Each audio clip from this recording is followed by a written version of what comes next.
How to leave a note on Instagram Reels or post.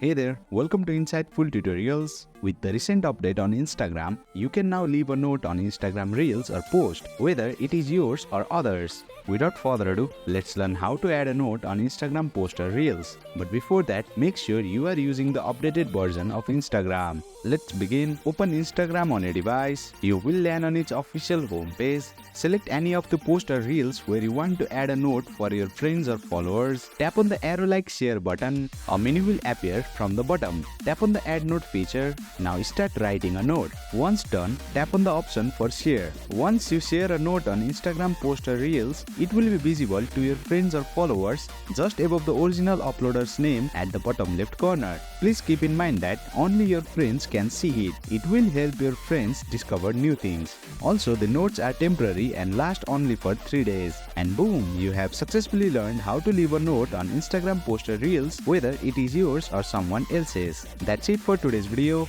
If you found this video insightful, please don't forget to hit the like button and make sure to subscribe to our channel for more insightful tutorials.